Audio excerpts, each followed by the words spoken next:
zaman masa Romawi. Ya. Dan waktu orang Ottoman Turki membangun tembok kota dari zaman Yerusalem Tuhan lama, Yesus. mereka membangun tembok kota Yerusalem lama di sekitar Golden Gate itu. Oke. Kita percaya Tuhan Yesus akan datang kembali ke Bukit Zaitun. Ini adalah Bukit Zaitun. Ya, dia naik ke surga lewat sana dan dia akan datang kembali ke sini dulu, ke Bukit Zaitun. Dia akan turun. Ya, Bukit Zaitun melewati lembah ini, lembah yang namanya lembah Jehoshaphat atau lembah Kidron. Ya. Baru dia akan melewati semua kuburan.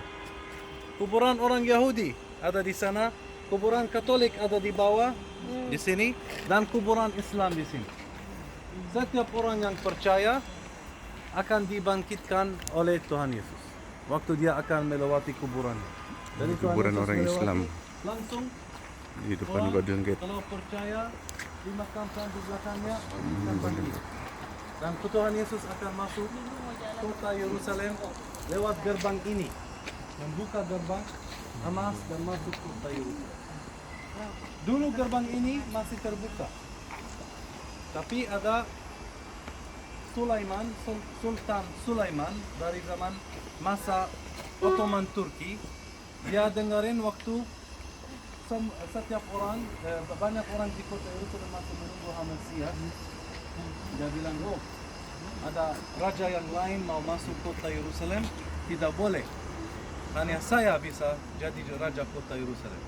Dan semuanya percaya Tuhan Yesus akan masuk kota Yerusalem lewat gerbang itu. Jadi dia takut, dia tutup gerbang ini.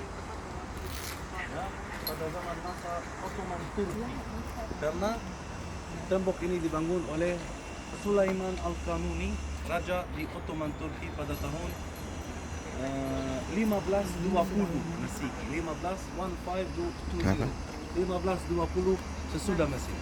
Oke? Dan di sini Bapak dan Ibu, Tuhan Yesus akan masuk lewat gerbang ini, masuk kota Yerusalem, ya.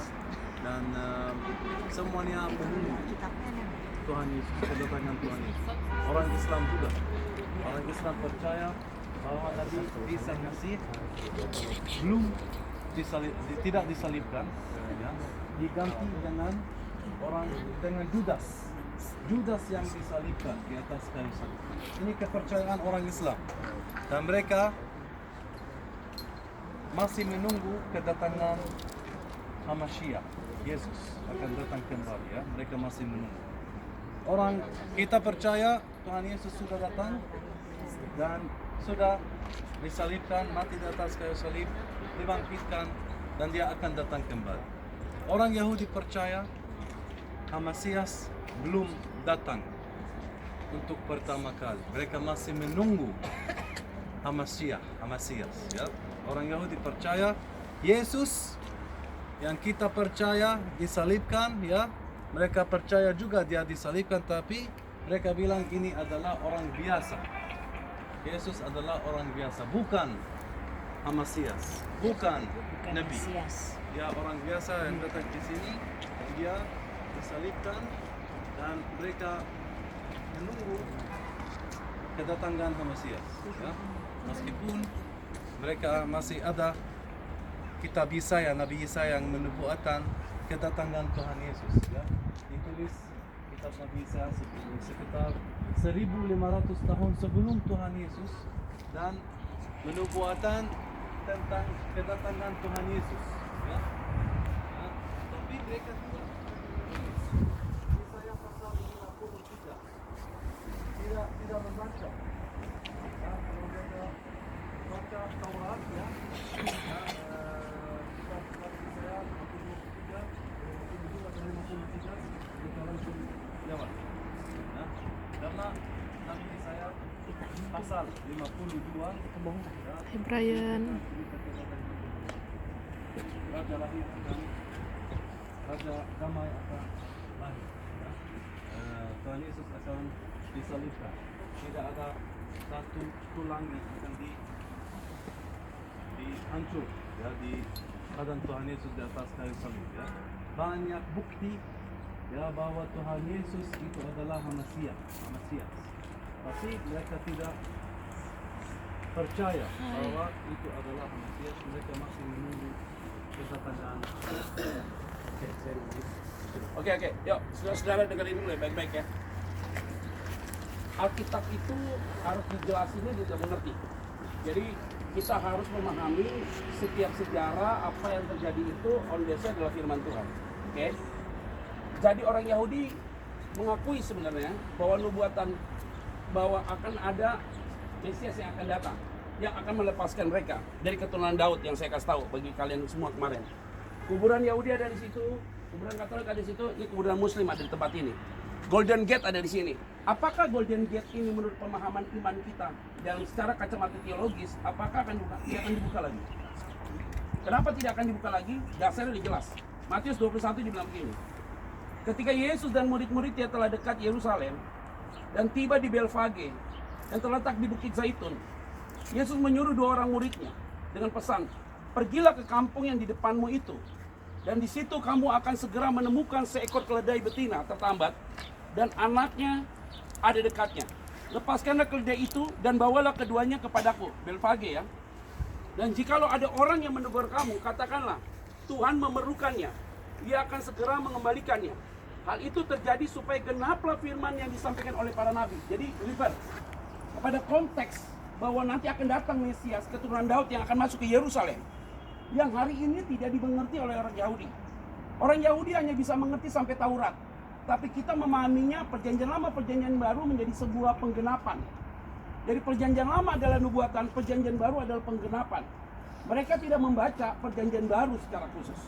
Nah, ketika kita memahami, ketika Yesus bilang seperti firman Tuhan disampaikan oleh para nabi, itu mengacu kepada kitab Yesaya, bahwa akan datang seorang juru selamat Mesias dari keturunan Daud yang akan masuk ke tembok ini. Ini yang disebut dengan gerbang indah itu. Nah, kemudian di dalam konteks perjanjian baru dikalimatkan, katakanlah kepada putri Sion, lihat, rajamu datang kepadamu. Ia lemah lembut dan mengendari seekor keledai beban yang mudah. Maka pergilah murid-murid itu dan berbuat seperti yang ditugaskan Yesus kepada mereka. Ayat 7. Telepon. Ayat 7. Ya, oke. Ya, saya baca aja ya. Mereka membawa keledai betina itu bersama anaknya, lalu mengawasinya dengan pakaian mereka, dan Yesus pun naik ke atasnya. Lihat baik ya. Orang banyak yang sangat besar jumlahnya menghamparkan pakaiannya di jalan. Ada pula yang memotong ranting-ranting, dan pohon-pohon menyebarkan di jalannya. Dan orang banyak yang berjalan di depan Yesus dan mengikutinya dari belakang berseru, katanya, Hosana bagi anak Daud. Diberkatilah dia yang datang dalam nama Tuhan. Hosana di tempat yang maha tinggi. Jadi nubuatan Yesaya akan keturunan Daud akan datang, itu menjadi sebuah penggenapan kalimat ini. Hosana bagi anak Daud. Diberkatilah dia yang datang dalam nama Tuhan. Hosana di tempat yang maha tinggi. Dan ketika ia masuk ke Yerusalem, gemparlah seluruh kota itu. Dan seorang berkata kepada, siapakah orang itu? Dan orang banyak itu menyaut, inilah dia Nabi Yesus dari Nazaret di Galilea. Artinya apa? Nubuatan perjanjian lama sudah digenapi dalam perjanjian baru. Keturunan Daud hanya Yesus saja. Jadi Yesus datang kedua kali untuk apa? Untuk memberikan sebuah keadilan justice. Yaitu apa? Di dalamnya orang mati, orang yang hidup di dalam Tuhan masih hidup akan diubah dalam sekejap mata. Orang yang mati dalam Tuhan akan dibangkitkan. Siapakah yang mati dalam Tuhan? Saya kasih tahu ya, bukan orang Yahudi, bukan orang Muslim, bukan orang Katolik. Jadi siapa yang dibangkitkan? En Kristo, yang di dalam Kristus. Orang yang di dalam Kristus yang dibangkitkan. Itu berarti orang Yahudi tidak dalam Kristus tidak dibangkitkan. Siapapun yang tidak dalam Kristus tidak dibangkitkan. Jadi intinya adalah orang yang di dalam Kristus. Maka ketika dia dibangkitkan, maka disamakan dengan orang yang masih hidup, diubah dalam sekejap mata, bangkit diangkat.